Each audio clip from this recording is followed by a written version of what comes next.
everyone.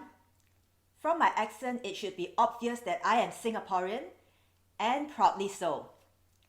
Today, I'm going to talk about how Singaporeans from all walks of life, regardless of our race and our religion, or whatever language or dialect that we speak at home with our families, have all collectively come together and mangled the English language into Singlish.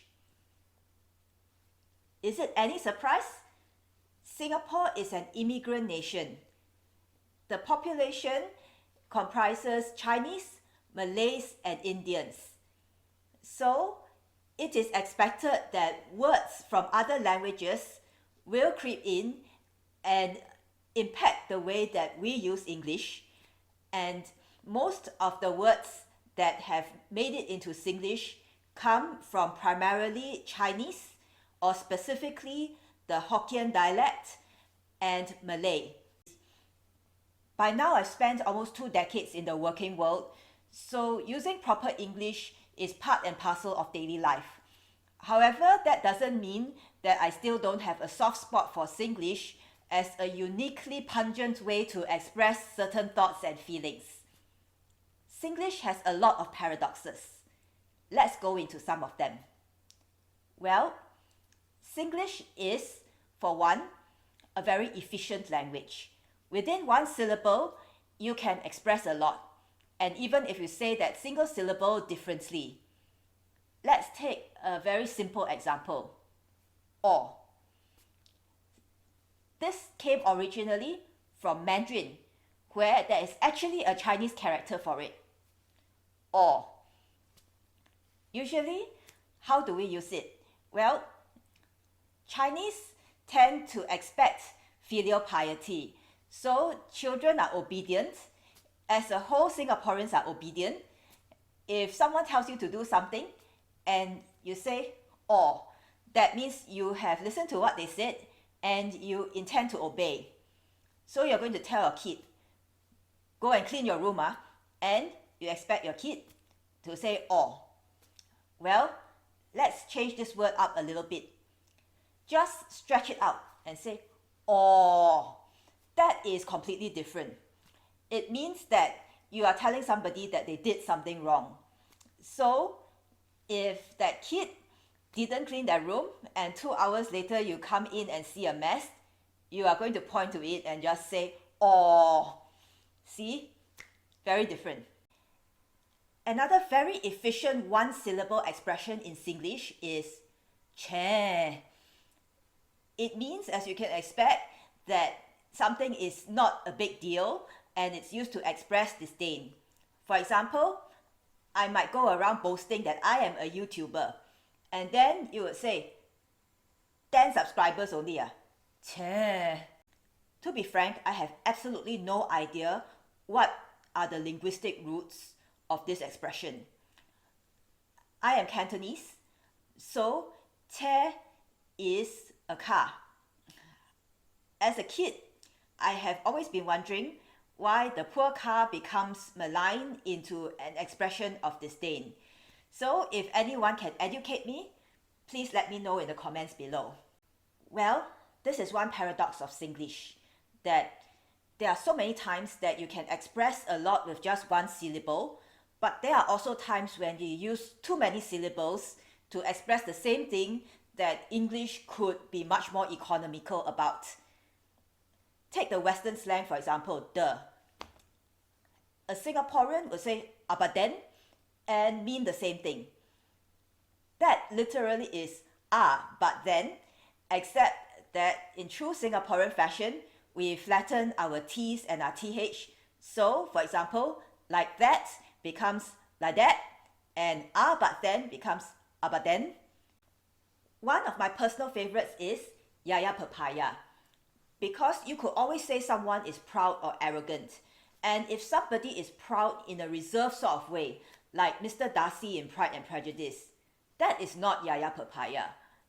Yaya papaya is your colleague or your friend who got a promotion or bought their $1 million condo and it went to their head.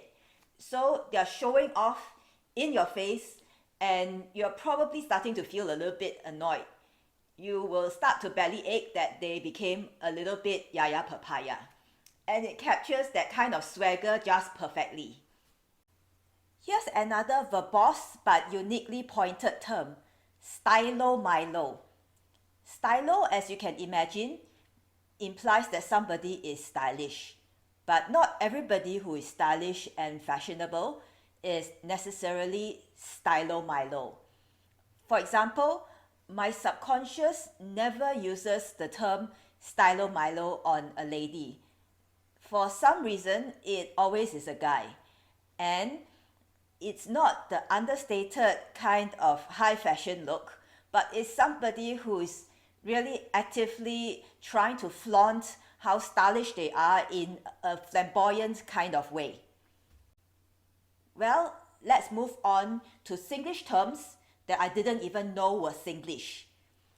Until I started to curate terms for this video, there were these Singlish, or at least Singaporeanisms, that I was using and believing that they were perfectly standard English.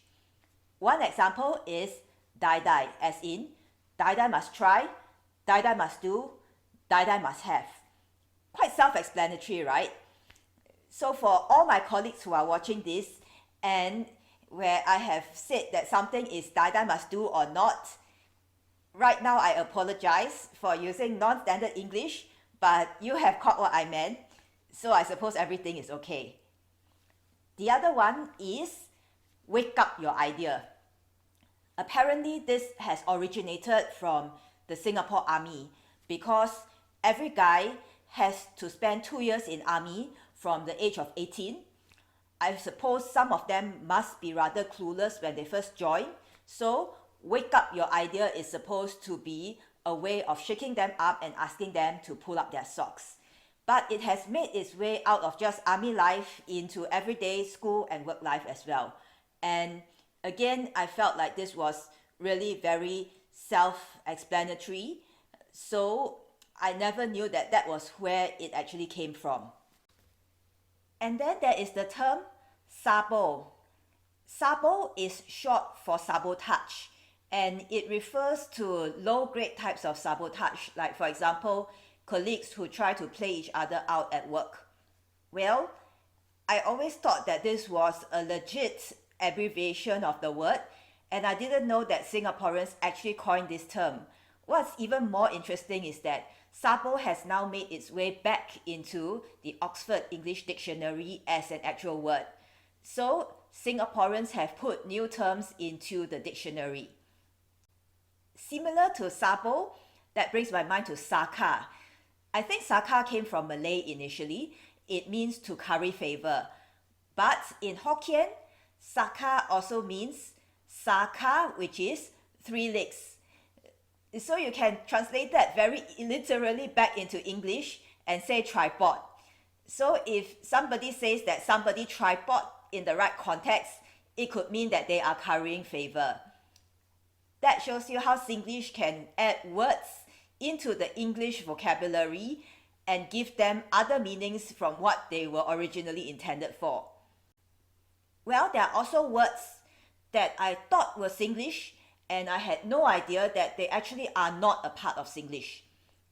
Every Singlish glossary is going to give you this trifecta of walao, wapiang, and wase.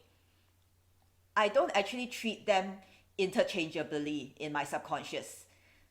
Walao typically means I am a little bit flabbergasted. So if somebody did something really outrageous, I'm like, walao eh. It has a little bit of a negative connotation to it. On the other hand, wapiang implies disbelief. So it could be, for example, that penthouse 30 million wapiang eh. Then wase is the one that I actually use the least often, and it usually just comes out when I'm too shocked or surprised to say anything else. Actually, my classmate in business school who's from the mainland uses wase far more often than I do.